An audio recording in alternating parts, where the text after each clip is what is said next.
would actually win the Instax White Evo after Jilson Chu's workshop, because we will be having a grand raffle later on after we finish the workshop, and maybe one of you would be one of the lucky winners of the new White Evo camera. Okay, so without further ado, to introduce the last speaker of the day, he is an independent photographer and artist who tells compelling stories through his evocative images that spark conversations.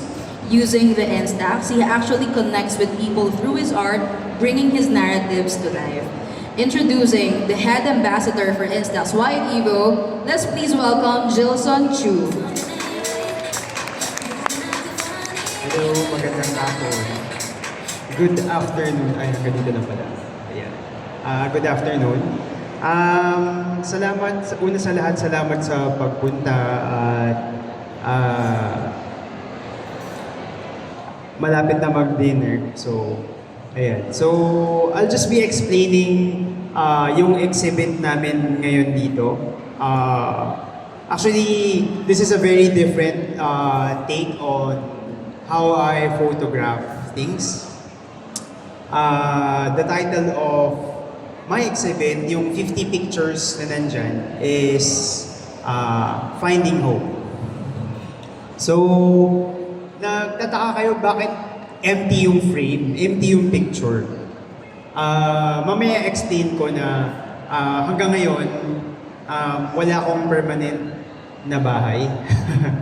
So, wala akong permanent address. So, ako yung taong palipat-lipat ng tahanan, constantly changing homes, changing houses from city to city. So, yun yung laman ng exhibition ko dito. So, ayan. So, explain ko muna ako kung ano yung ginagawa ko sa buhay. Paano ako kumikita ng pera. Kasi marami nagsasabi sa inyo na parang ang hirap kumita sa photography eh. Pero, this is my work. So, I started in Philippine Daily Inquirer. Pero yung pinaka-start niyan is from the Varsitarian, the student publication of University of Santo Tomas. I learned most of my digital photography knowledge from that organization, University of Santo Tomas Varsitarian. And from there, tumalon na ako from student publication to newspaper from 2011, and then hanggang 2017 contributor and correspondent ako sa Philippine Daily Inquirer. Ayun, so na-experience ko lahat from sunog, fashion show, pagkain, as in lahat ng klaseng photography. Yung Miss Universe dito, syempre EJK, na-shoot ko rin siya nung Christmas duty ako nung EJK. So, ito yung parang mga sample na trabaho. Tinabon-tabunan ko na kasi past works na siya. So, 2011 to 2017, I'm in the newspaper. And I know parang yung newspaper na siya. It's a dwindling business. I don't know if you guys think also na ganun. Pero it's a dwindling business. Pero from there on, freelance photography na ako. Pero yung first na bumuhay talaga sa akin is food photography. So, from yung mga menus dyan sa Museum Cafe, dati Museum Cafe pa siya, yung buong restaurants ng Raintree Restaurants, yung mga Chotomate, hindi ko alam kung nandun pa sa BGC yung Chotomate. So, food photography yung bumuhay sa akin. And on the side, nag-shoot ako on my own ng photojournalism. So, sa Inquirer, tinuruan nila kaming umikot, maghanap ng storya. Siguro, pag duty kami, kailangan makapasa kami ng 2 storya. Every roving, may tawag sa duty namin, tawag roving AM, saka roving PM. So, the difference is yun, AM, PM. So, anything under the sun, kahit ano mangyari sa Metro Manila, ikaw may hawak nun. Kung yari, hindi masasalo ng Senado, hindi masasalo ng MPD, QCPD, ikaw sasalo nun.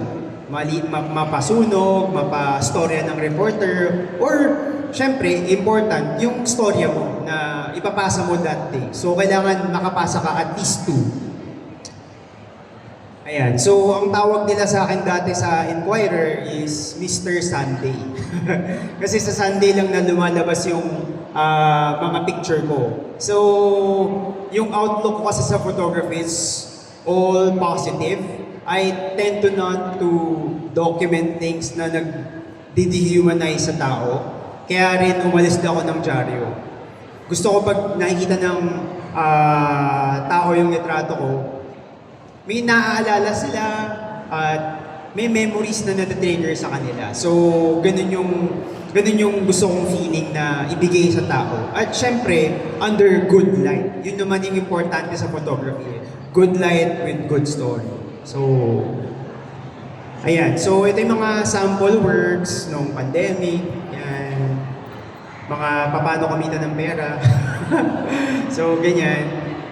So, may trabaho din ako sa Senate. If you know, EDCOM, Education Commission. So, meron akong work sa kanila hanggang end of the year. And I'm documenting schools all around the Philippines. Especially yung mga last mile schools. Ayan. So, yun yung mga project ko ngayon. So, Greenpeace, Ayala, ganyan. Ayan, yung mga ibang publication about plastic trash, about bagyo. More documentary and more, more humanitarian photography yung ginagawa ko. So, ayan, if ever you fly Cebu Pacific, makikita nyo yung trabaho ko doon. Hindi naman palagi, pero marami akong work with them. So, if makita nyo yan, tag nyo ako sa IG, i-re-share ko. So, ayan. So, yun yung parang short introduction of how I shoot. Yan yung picture ko, kumbaga. And people know me kasi in Instagram. People in Instagram know me as parang laging outward yung look. Laging titingin sa labas. Laging kung hindi ako importante, yung scene lang yung importante na unadulterated scene. So, palaging ganun.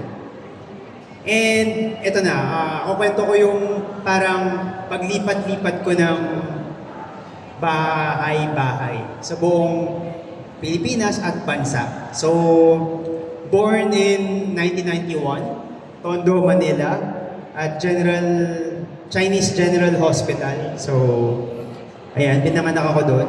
And tumira ako sa Taiwan noong 1993. So,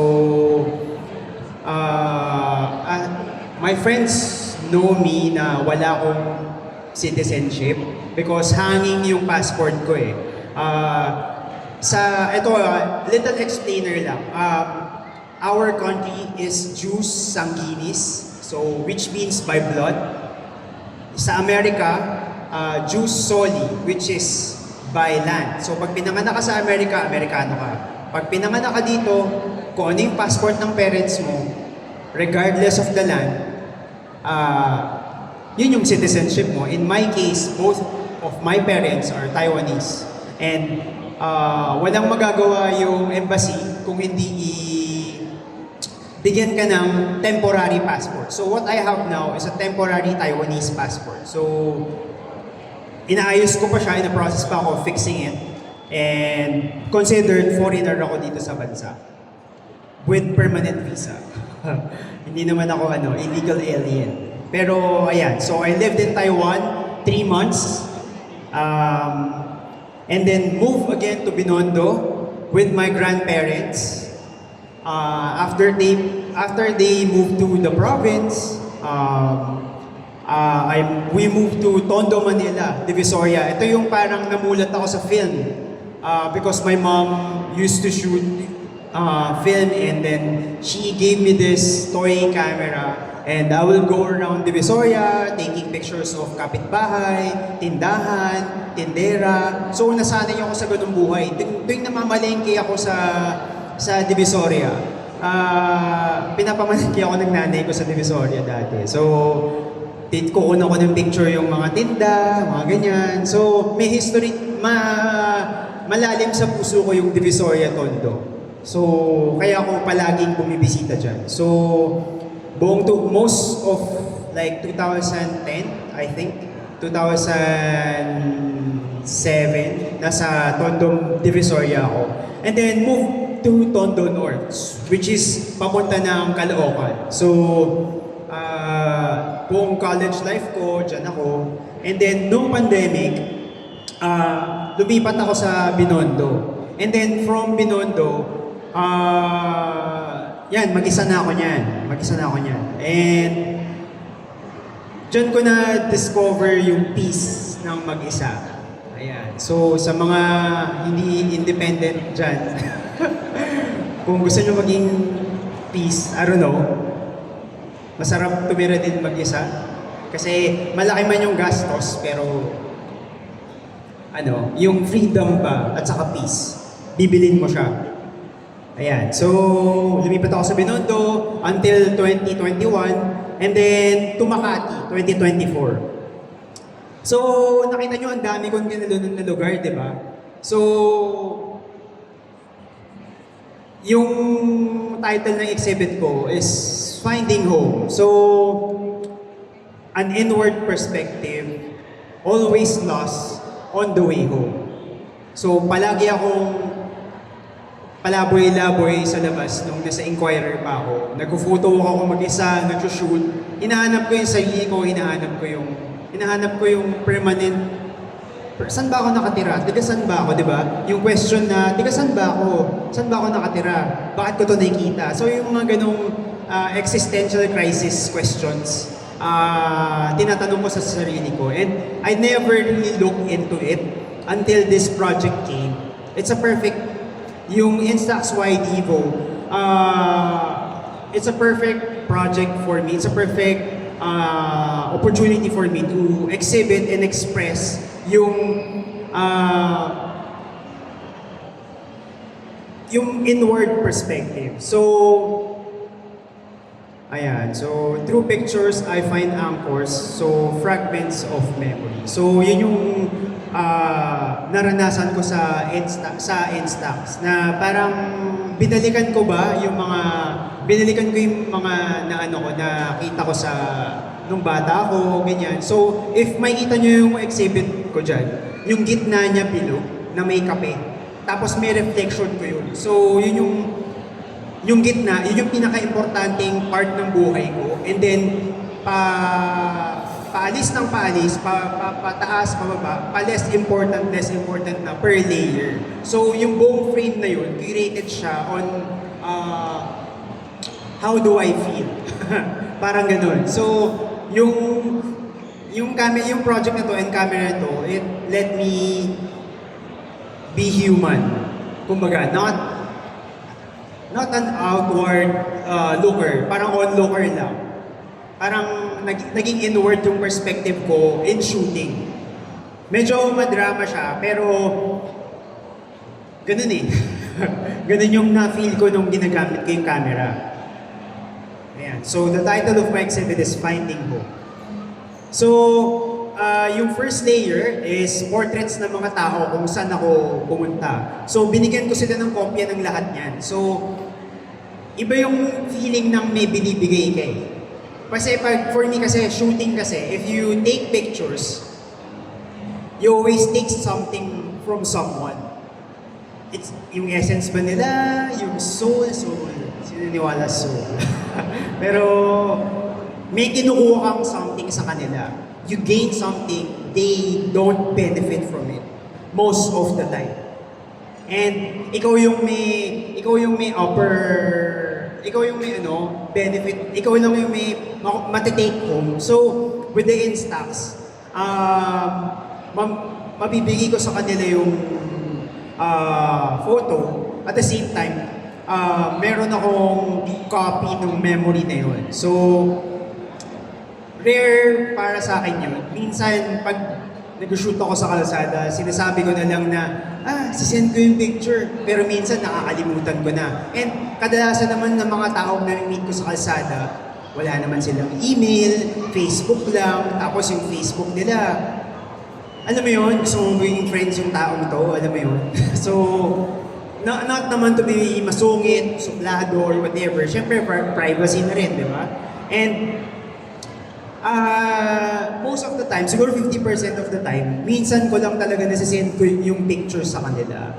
And with this opportunity na binigay ni Instax sa akin, I can give back to the portraits I shoot. And parang reintroduction na rin siya ng film sa mga tao na nakukunan ko. Kasi parang katulad ng bata na to, yung tricycle na yan, yung family portrait framed by tricycle. Yung parents niya, saka yung bata, hindi alam ano yun. Bakit yung picture, wow, daddy, yung picture, nagiging malinaw. Hindi nila alam ano yun. So, kailangan ko explain na ano po yan, instant film camera, na alam mo yun, dati pa siyang na-invento, pero wala na silang memorya kung ano yun. So, magandang parang reintroduce yun sa public. For me. Ayan, so lahat yan may kopya. And then, yung streets kung saan ako lumaki, kung paano ako bumili ng kalamansi, kasi wala kaming tanim ng kalamansi. So, bumibili ako ng kalamansi lagi sa Divisoria, ayan. So, tapos yung texture ng Binondo, ng Santo Niño Church, kumbaga, yung texture ba ng tinitirahan ko. Pati yung cross na malapit sa Holy Child, kung taga doon kayo, alam niyo yung Holy Child, ayan. And then, kinunan ko rin yung mga jeepney na mga sinakyan ko na throughout my life. So, yun yung mga on the way home ko.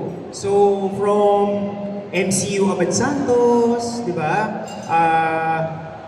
LRT, Avenida, Recto, nung tumira ako sa Binondo, yung Ayala MRT which is now, yung PRC, Divisoria, very meaningful sa akin yung mga commute ko kasi dyan ako nakakita ng mga litrato na meaningful, na totoo.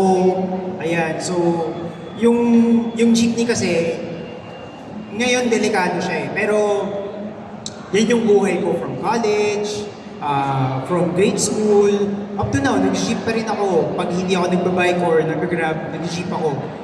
And dyan talaga yung mga picture na makikita mo, may couple, natutulog, ganyan, sa ano. Medyo memorable sa akin yun kasi galing kaming concert eh. Tapos, muntik na sa akin magalit yung guy. Kasi kinukunan ko sila natutulog. Ayan, so Chinatown, very important sa akin. So, yan, Waing, palagi ako kumakain dyan. No, high school ako, kasi tapat lang yung Home Christian yun eh. Tiga Home Christian High School pala ako, sabi nung ko. So, yung Waing, madalas kami dyan. And yung filter na lagi yung ginagamit is usually light leak eh. Light leak combination with amber filter. So medyo warm siya. And yung frame na film light, yung nakasulat Instax, yan yung palagi kong ginagamit. So, kasi medyo evocative siya kasi yung memories ko of film na titrigger niya. So, and nandyan talaga siya. Kasi hindi ko na nararanasan yan ngayon kasi mahal magpascan ng gilid eh. Alam niyo yan kung nag-shoot kayo ng film. Mas may added fee ata kapag yung gilid isa-scan mo. So, ayun. Yan, yung country chicken. Palagi kaming binibila ng lolo ko niyan pag pauwi siya. Ayan, yan yung mga memories ko of Binondo. Of what, you know, matters sa akin na hindi ko talaga pinapakita sa tao. And syempre, yung gitna is yung kinasal na ako, yung nahanap ko na yung home ko. So, syempre, ayan yung pictures dun sa gitna. And ito yung picture ng wedding namin sa Vietnam noong April 10. And minsan, mamaya explain ko na, minsan yung bahay hindi siya, hindi siya lugar eh. Ay, ano siya, tao siya. So, nahanap ko yung bahay, yung sense of being home, yung sense of being relaxed sa wife ko ngayon. So, ewan ko, parang I have a sense of permanency na sa buhay ko. Pero, syempre, wala pa rin akong permanent na bahay. Nag-rent pa rin kami. Pero, ayun na nga. Nahanap ko yung permanency ko sa tao. Kaya siya nasa gitna. If you look at the exhibit mamaya. And again, wala na nakasulat kasi ayoko na ulitin yung nasa taas eh. So again, this is Binondo again. Where I roam now. So, mapapansin niyo yung sa baba, medyo puro street photography siya. Kasi I go to Tondo, I go to Divisoria to do street photography. At the same time, for my mental health. Kasi alam ko yung iba sa inyo parang magkaiba yung work sa play. So yung work, photographer ka na, tapos yung play mo, photography pa rin, parang yung iba, hindi ganun eh. Hindi nag-work na ganun eh. Ako kasi, street photography for me is unwinding. Seeing life move in front of you, and then i-freeze mo siya into like one perfect moment. It's satisfying for me. So, and also observation of light. Very important for me yan. Kaya yung mga ginagamit kong effects, palaging lightly, palaging ang tawag dyan, di ko alam eh. Basta yung parang rainbow dito. Ayan. So, palagi kong ginagamit yung ganong effects. Siyempre, very important din sa akin yung religion. Lumaki ako sa Binondo, sa Tondo. So, very significant places yan of religion. Melting pot of culture. So, ayan, again, yung mga sinakyan kong mga jeep. Ito, very recent na to. Like, yung Rojas, itong jeep na to, very recent na yan na photo. Kasi, paalis na rin ako sa current home ko ngayon sa Makati and will be moving to another place. Again, back to Manila. So, ayan, constantly moving. Ayan, tumira ako dyan sa Hermosa, Solis. Wala na kasi wala nang jeep na dumadaan dyan eh. Ngayon ano na siya, electric cab na siya. Tuk-tuk kumbaga. Ayan, again, this is Baseco. So, nung dinala ko yun sa Baseco, ang hirap, sobrang hirap kasi parang pag binigyan mo yung isang tao, lahat ng tao, sir, penge, sir, ganyan. Kasi nang hirap talaga. So, parang I need to give kaya itong basketball na to, parang lahat sila humihingi sa akin. Sabi ko, hindi naman pwede lahat kayo bigyan ko isa-isa. So yung tao na lang na parang sa inyo, yun na lang yung bigyan ko, di ba?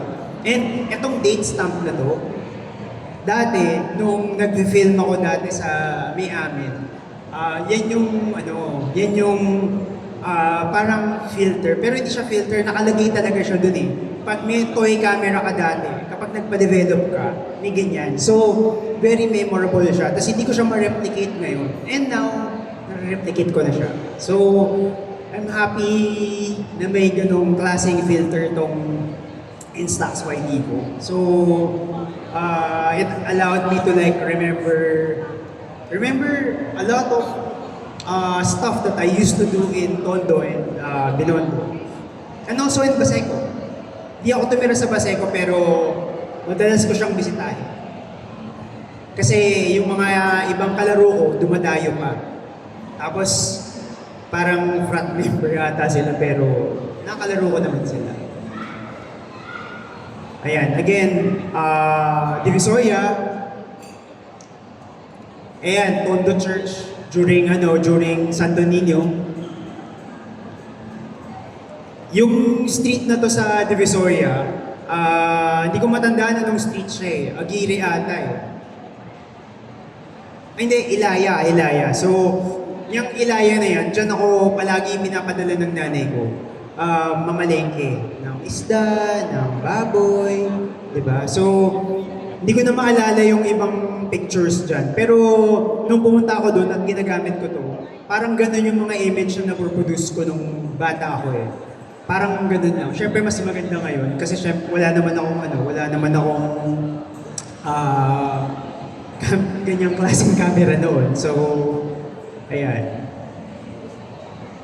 And also, yung sunset sa Divisoria, pag pumunta kayo doon, mga siguro from November to February, March, yung sunset niya, gitnang-gitna talaga siya.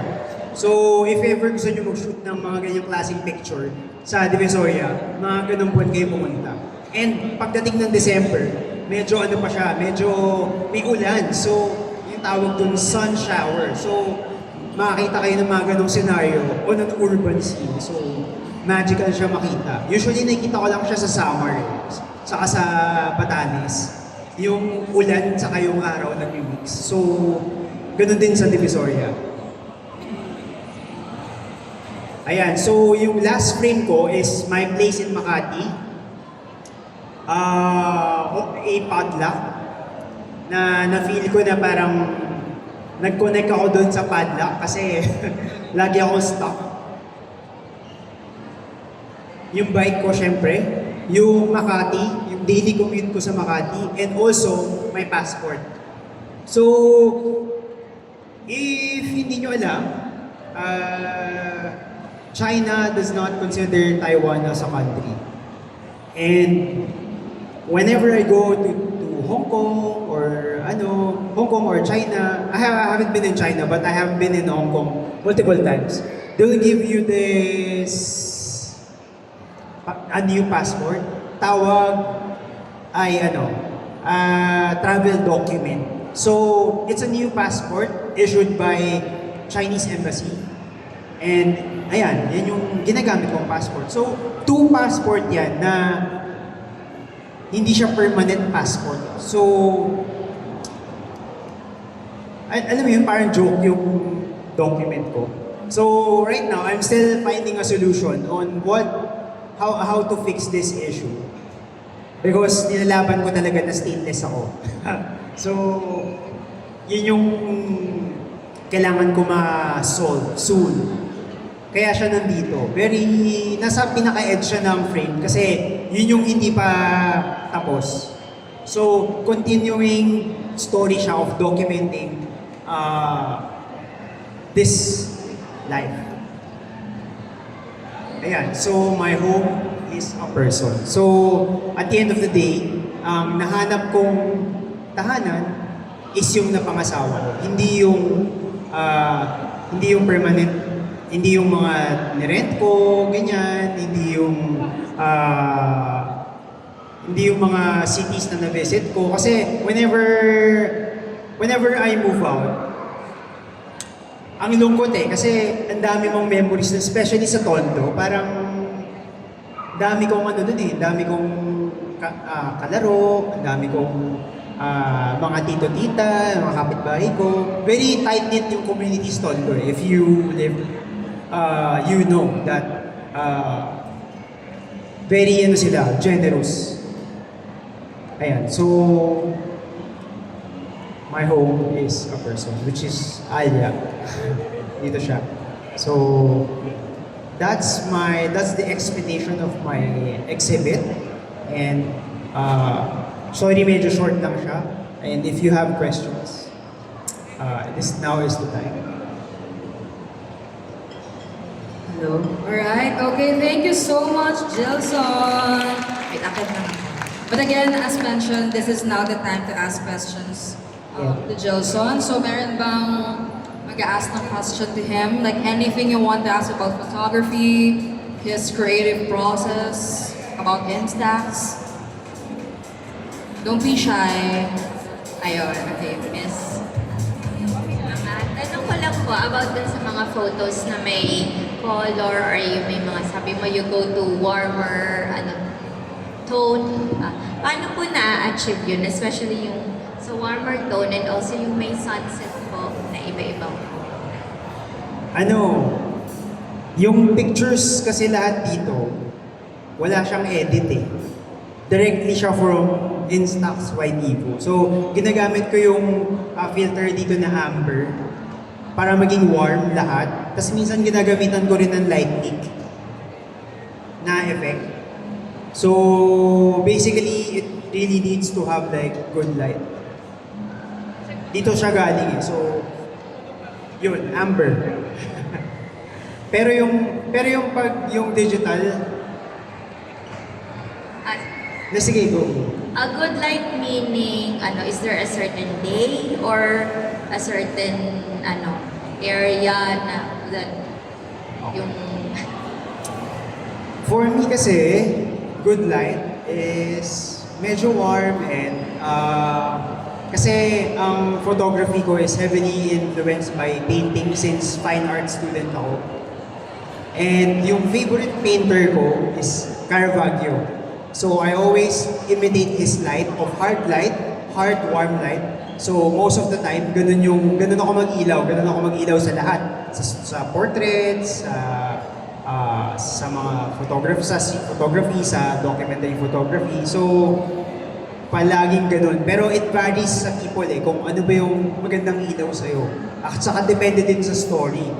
Mayari, you're documenting this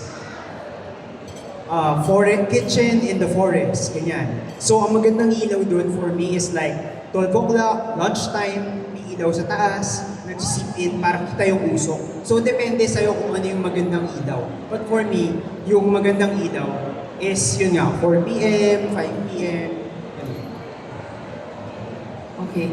Alright, thank you for that answer, Jilson. But I think to support the question to Jilson, na parang ano ba yung process niya or like paano niya ba nakuha yung shots niya na he showed in his deck, we will actually be showing you the video that we made with Jilson Chu that was actually published in our Instagram account. Right now, we'll be publishing it first time here in Durieta. So, okay, roll video.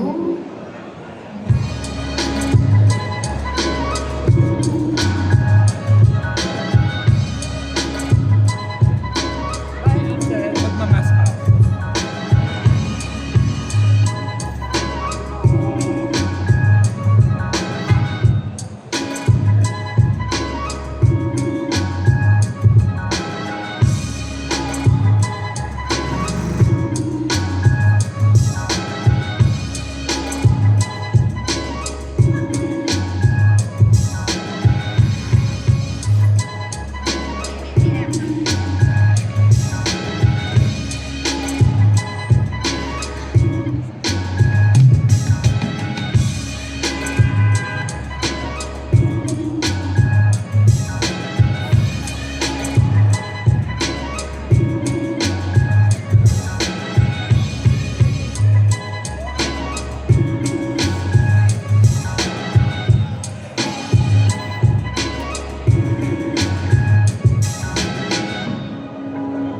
We have some empty something.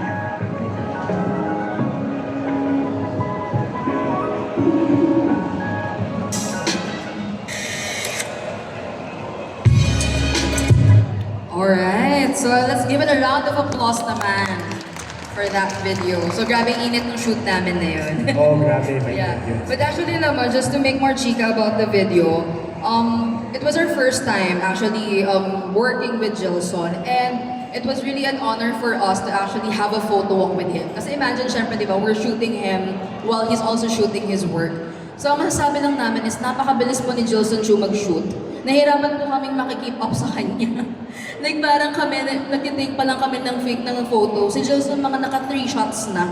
So parang sabi namin, oh my gosh, so this is how the Jilson Chu works. I think parang it's just really nice to see how a creative really works on his process on seeing the certain subjects na kami hindi namin siya basta nakita, pero si Jilson nakita na niya. So I mean, I think there's really a difference between different creatives din kasi, right? So I think that's also one of the things that he mentioned a while ago, na parang may iba-iba talaga tayong take din on how we how we view things. So yeah, ayun. And with that, I have a question actually. So sa akin talaga nang galing. Because we've all known you with your digital photos, di ba? Like yung mga pandemic times, nakita namin yung how great your digital photos are. But now that you started working with Instax, how would you differ your experience from using an Instax versus using a digital camera? I think using an Instax at this time is very relevant kasi we always lose touch of like physical material, tangible material. So, yung Instax kasi, it's a tangible material to give to someone. So, I believe na people are animals. So, physical things are very evocative, very emotional to us. So, if you give someone a physical media, it means something. If you meet in person, it means something rather than meeting in Zoom, di ba? Pag ni-meet mo sa Zoom, di ba parang, hello, ayan, ganyan. Pero pag ni-meet ka in person, maliligo ka ng maayos, tapos mag-ano ka, basta kung ano mong gagawin mo, di ba? Talagang presentable. So for me, yung Instax, it allowed me to like incorporate this to digital. Parang kahit for me, kailangan mo na both eh. Kasi you need to give something to the, if you're lalo pag nag-photo, you need to give something. You need to give something. And it triggered like an emotional work sa akin, like yung nandito ngayon. So, I think, dapat kasama siya sa loadout mo as a photographer. Yung may Instax camera ka and physical material. So, iba kasi nahawakan na picture. Iba siya. So, ayun. Yeah, that's true. And actually, I think we've been hearing a lot on this statement. Pero sabi nga nila, Instax is very personal, more than being professional. Pero kanina we've also heard from Aya na I think it could also be professional depending on the output request of Yes, client or what really is your topic all about sa shoot. Yeah. So yun, but I think it's really personal kasi nakita namin yung exhibits nyo na lahat kayo, yung wider stories to tell of these creatives like Jilson Chu, Aya, Jelloy Concepcion, and even Lisa Barte, lahat very personal yung take nila dun sa photos. So, which leads to my other question, pero before that, baka pala may mga other questions pa from the audience? Sige, before my question, yours first.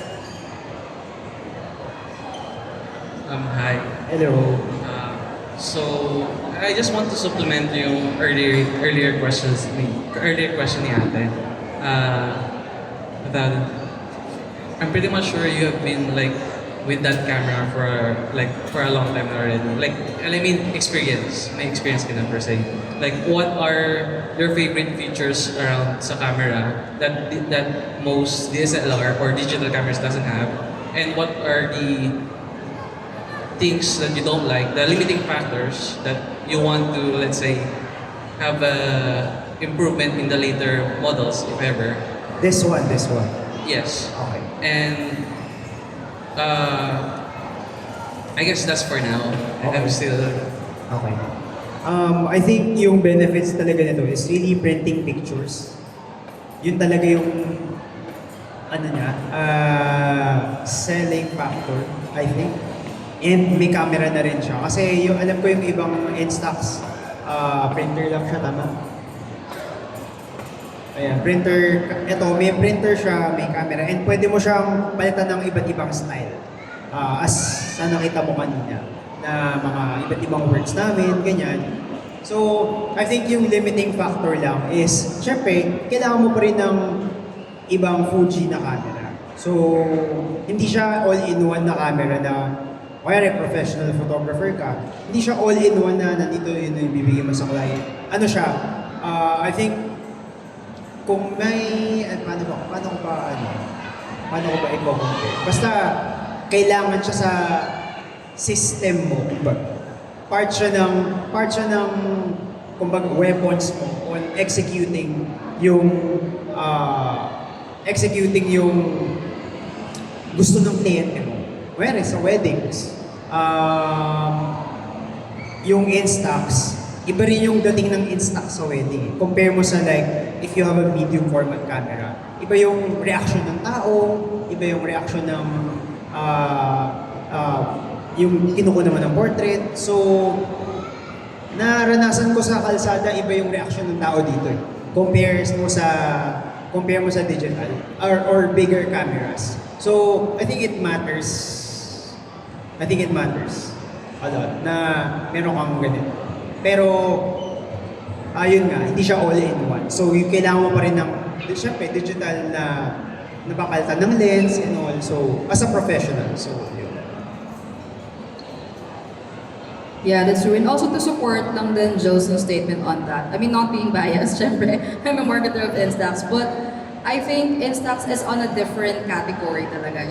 It doesn't fall on the digital camera line of competing with one another on how professional or like how many features it has. But it's really like an additional flavor to your routine. Hindi siya parang it's not to be competed with. Again, it's an additional category. Parang, let's say, you're shooting something very professional, but you wanted to add something more creative on it. You'll definitely have Instax with you to have something more unique sa outputs mo. Parang sabi nga ni Joson, di ba, sa wedding, I think parang, if I'm not mistaken with his wedding, may digital, may film. Yeah, may digital and film. And yung only camera ko ng wedding ko, wedding ko. Yung only camera ko nung wedding namin was this one. So kasama siya dun sa parang regular, alam mo yun, I think gamit ng bride. The rotational cameras, yeah. So nandun siya, kasama siya dun. So yung mga nakita nyo kanina na photos, yun yung bago siya maglakad sa aisle. So I think yung isa double exposure, yung isa regular lang. So I think I would have taken a different photo if ibang camera yun. So ayun, maganda yung sagot ni Andrea na supplemental siya. Yeah, okay. Is it okay pa? I just Go. want to Sige, ask go. one more question. Go. Kayo po, dun sa, were you the one who like taking photos yung wedding tuloy, wedding? Hindi ako. In regards with using the Instax camera, but what would you want to, yung mga kinuwang photos using the Instax camera, what were Sige, go. The outputs, parang what was his output out of the Instax camera? yeah, and like were there shots na like you wanted to change, and I'm just I think kasi limitation ko yun na bawal ako magdala ng ibang camera kasi magmukha na akong parang cover Part yung ng sarili front ko. beam. Cover yung sarili kong wedding. Nag-hire nga ako ng photographer, both film and digital. Medium format yung isa na film. Tapos yung isa, digital. So, nag-hire ako both. So, bakit ko pa kailangan i-shoot to? Diba? And ako kami yung subject. So,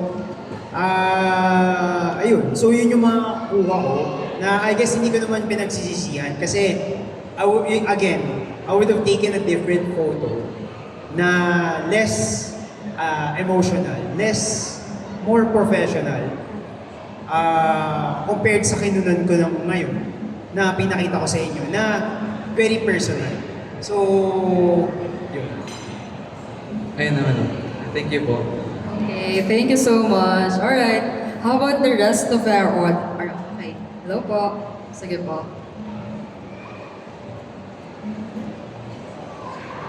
Hello po, sir. Hello. As a street photographer, tapos most of the time, ayun, yung mga subjects mo is tao. Then you photograph their surroundings. Paano mo sila na-interact or manage? Di ba you gave like 2 instances, ayun yung nang pinakita sa video, tatay, anak, tinagrap lang nila, nag-thankful sila sa nagawa mo. Pero at the same time, yung mga basketball na mga bata, tapos nagdedemanda sila, uy, ako rin. Paano mo sila nakausap na mahinhin at the same time as a professional? Sige. Sa mga ganun kasi, tulad ng mga portraits na nakita niyo, yung unang slide, ano siya, nagpaalam talaga ako sa kanila. As in, pwede ko ba kayong kunan as family? Tapos nakita nila yung camera ko, interested sila, ano yan? So, ano yun? Ano nga ba to? Diba? So, hindi ko in-explain siyempre sa kanila. Pero sabi ko, ano to, magkakaroon kayo ng kopya. So, natuwa sila agad. Iba yung reaction nila sa'yo. Pipirin ko ito, bibigay ko yung digital, bibigay ko yung film sa inyo. Iba yung reaction nila. Pero dun sa basketball, paano ko ba nga sila, paano nga ba ako umalis? Basta nagbigay ako sa pinaka parang, kasi ano sila sa base ko kasi, medyo tropa-tropa talaga. Tapos sa pack na yun, lalo ng mga lalaki, maraming lalaki, tapos iba yung energy ng maraming lalaki na nakaubandan, tapos, oy, iba yun eh. So, kakausapin mo yung pack leader nila, na tingin mo pack leader. ako, kasi syempre lumaki din ako sa Tondo eh. Lumaki ako sa Tondo, lumaki ako sa Divisoria. Parang alam ko na yung hindi manggalawan, pero alam ko na yung vibe nila. So, nakiramdam ako kung sino yung sa kanila yung, ito, okay ito. Judgy, no? Photographer judge. So, bigay ko yung copy sa kanila. Sabi ko, wala na akong kopya. So, pinakita ko sa kanila na wala na akong film talaga. So, 0 na siya. Binuksan ko, wala na. So, after nun, okay, ito na yung kopya. Sir, may Facebook ka ba? Siyempre, wala akong Facebook page. So, benefit na yun. Hindi nyo na habulin yung picture. Kasi may kopya na sila eh. So, nag-bike na ako paalis. Ayun pa, yung bisikleta pala. Very important siya sa ganyan. Kasi, hit and run ka eh. Hit and run, hit and run, hit and run. Dati maglalakad lang ako eh. So, as you know, Baseco is not the safest place in Manila. You don't want to be there at night. So, kailangan mo umalis agad doon or mag-tricycle ka na. So, yun. Nasagot ko ba yung tanong? Thank you. May mga questions pa po ba from the audience? Anybody who's curious to know more about Jilson? Meron pa po ba? Sige, may mga siguro nagko-contemplate pa. Ano ba tatanong ko kay Sir Jilson? Ako muna. So, when you first held Instax White Evo, regardless if it's prototype or not, what was your first impression of it? Siyempre, again, it's your first, diba? It's your first Instax camera. So, what was your first impression on like knowing its features or like when the time you're using it na? Nagulat lang ako na na magkaka-project akong ganito. Kasi medyo matagal ko nang iniisip to na baka mag-iiba yung work ko kapag Instax yung ginamit ko. Pero syempre parang yung initial reaction ko sa camera, sa camera, parang ay magkaka-chance na ako to give someone a brain. To give something a brain. Yun nga eh, medyo guilty ako dun eh, na dami-dami ko nang nitratong nakunan sa kalsada. Tapos, alam mo yun, wala Never akong... silang nabigyan. Never sila nabigyan. Tapos, parang may guilt sa akin na I'm taking advantage of this person for my own portfolio. Diba? And yung iba binabalikan ko, inibigyan ko ng picture or hihingi ko yung email nila. Pero, giving a physical media talaga, it's different. I can say, I will bring this along with my photo walk. Kasi it's important. For me, it's important eh. Makatao siya eh. Kumbaga, a picture is a picture, but if you give someone like a physical picture, That's different. It's different. Lalo na kapag... When you see them smile, diba? After Lalo na kapag instant, binigay mo sa kanila, wow, sir, magkano po? Hindi, libre yan. Wow. Yung iba sinasabi pa, nagtatanong pa sa akin, sir, may bayad ba yan? Baka may bayad singilin mo ako. Hindi, libre to. Baka may video ka ng YouTube dyan baka bibigyan mo ka ng pera. May ganun eh, pero yun, giving someone, it's really the thing that made me happy. It's nice, it's nice. How about when you're using it now? What's your like favorite filter or feature of it? Anong tawag ba dun sa filter na yun? Contact sheet. Ha? Yung border, contact Yeah, sheet, that's yes. my favorite. Kasi,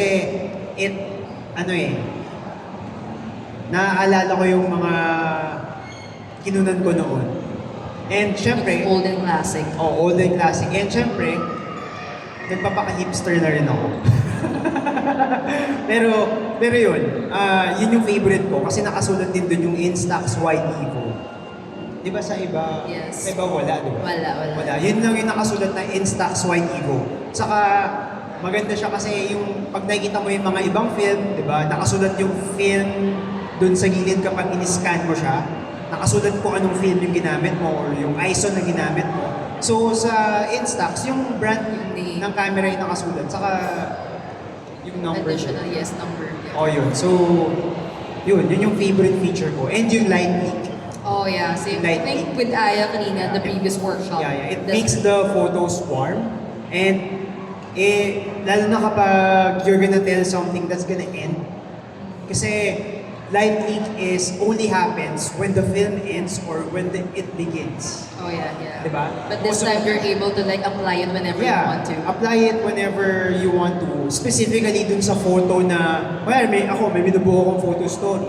Ito yung end ng photo story ko. So, dun ko i-apply yung filter na parang matatapos na. So, if you know that yung ganong classic effect na a-achieve lang siya pag-end na ng role or bago pa yung role, parang pag nakita mo yung picture na yun, tapos nasa baba siya, So, ganun. Okay, alright. Okay, so how about the rest? May mga nakapag-finalize naman ng questions for Jelson? Meron pa ba? Okay, yes, miss? So, as a parang, di ba before nag-street photo ka talaga until now, parang do you always meet your vision since most of your works are all spontaneous and you'll just see it on the dot?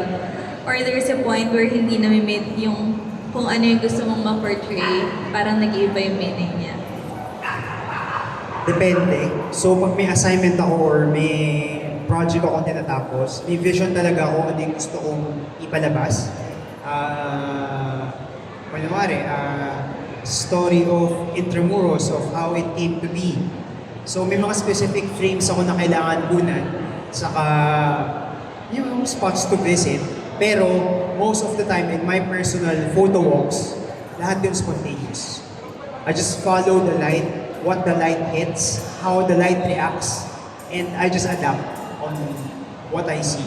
And I really thank God for giving me scenes in front of me na ang gagawin ko na lang is makita siya at i-capture. Kasi I believe that photography, marami siyang elements involving luck eh.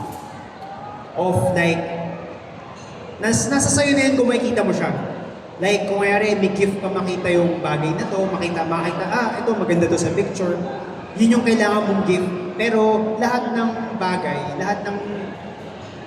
almost most of my photography involves luck. Na nangyayari siya sa harap mo, ang kailangan mo na lang gawin is makunan siya.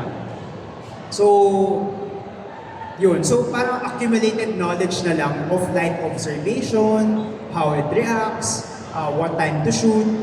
Basically, parang research of like light. Of saan ba nagsa-sunset, saan ba nagsa-sunrise, saan ba tumatama yung ilaw na to sa building na to sa ganitong buwan, tapos magpuproduce siya ng ganong light. At that time, very specific siya.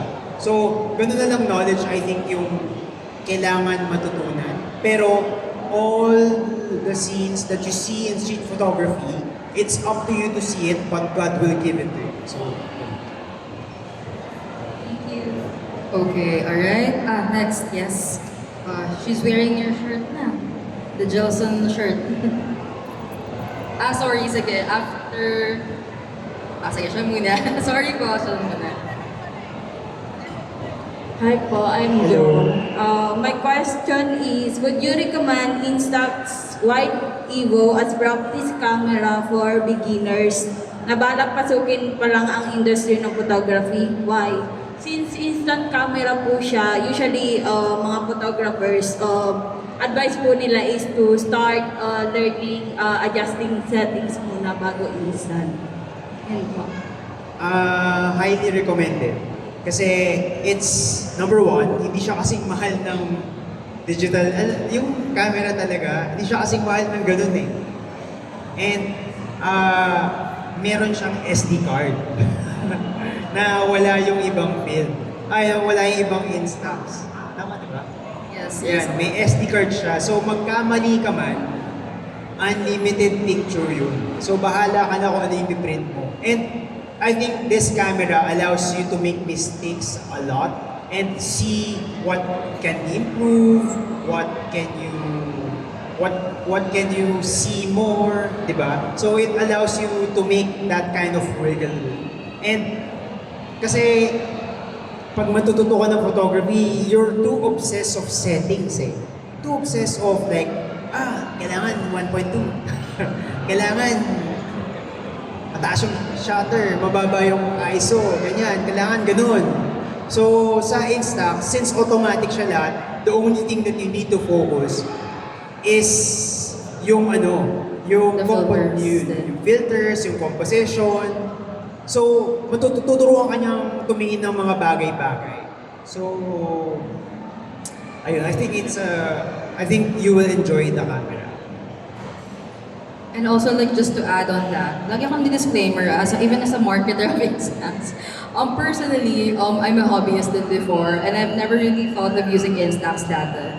Not until I got the chance to really, use it and work on it. And then, yun nga, parang as mentioned by Jilson, it's really different. Kasi, you don't really have to think so much or overthink your shots. Kasi diba with digital cameras, I mean, I still super love digital cameras, of course, with a different flavor nga, sabi ko kanina, on your photos. Pero with Instax kasi, it gives you that feeling na parang it's very personal.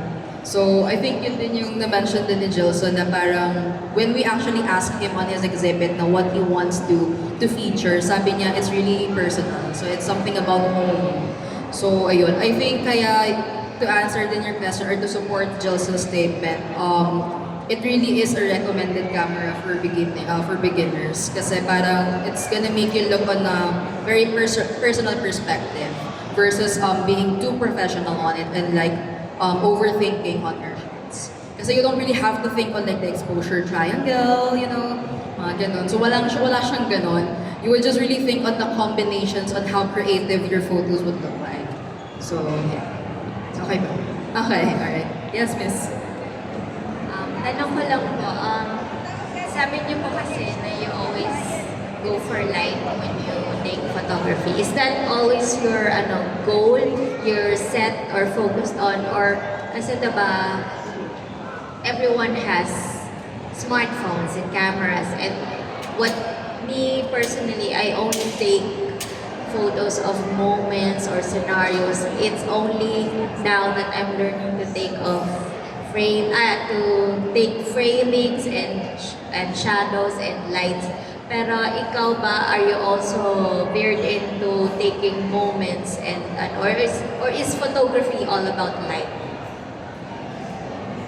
Technically, photography is all about light. Kasi exposing the film to light.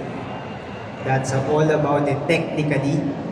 But for me, syempre yung content ng light, very important siya. So, mas important yung story than light. But if you know how to see light, you know how it reacts to a good story. So, tool siya. Kumbaga, ma-masterin mo tong tool na to para gawin tong story na to. So, number one is story, rather than light. So, expressing yourself through this camera, parang it's a good start. It's a good start. Okay, is that alright? Okay, yes po. With the BV shirt.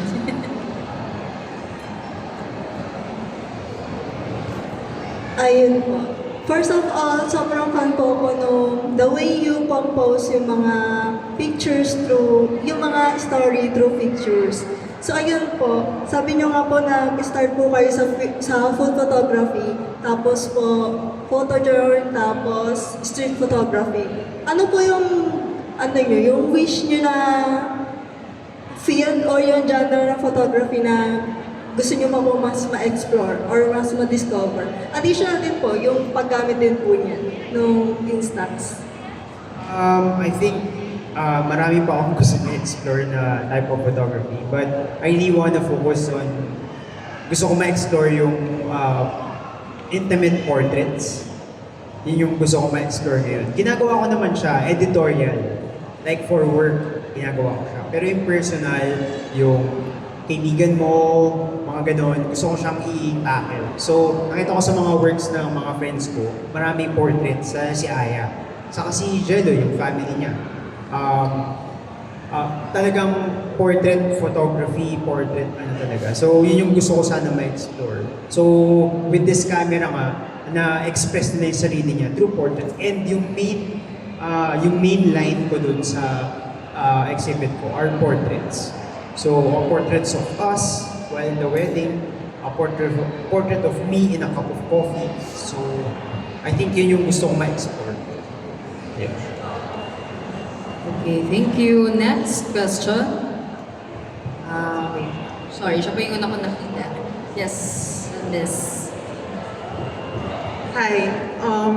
I think kasi being a good photographer is not just how good your eye is, but it's also about how your mind works. So I'm just curious, what's in your thought process when you're out taking pictures? Like maybe you can share one or two things that you think about when you're out on the street or when you have a project.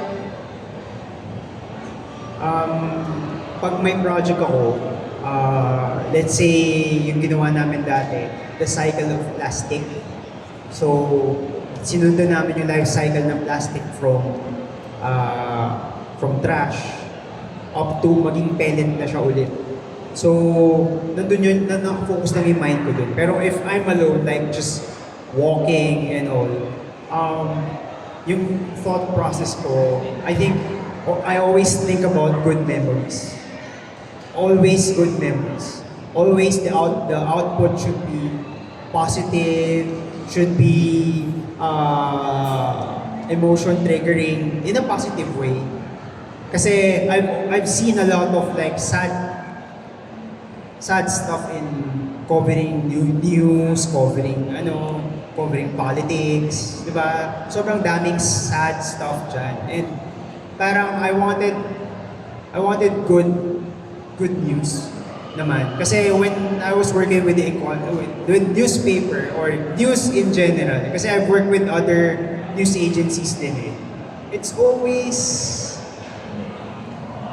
the negative ones that, has clicks. Diba? Yun yung kailangan ng news eh, para ma-click siya ng tao, basahin, ganyan. So, minsan yung mga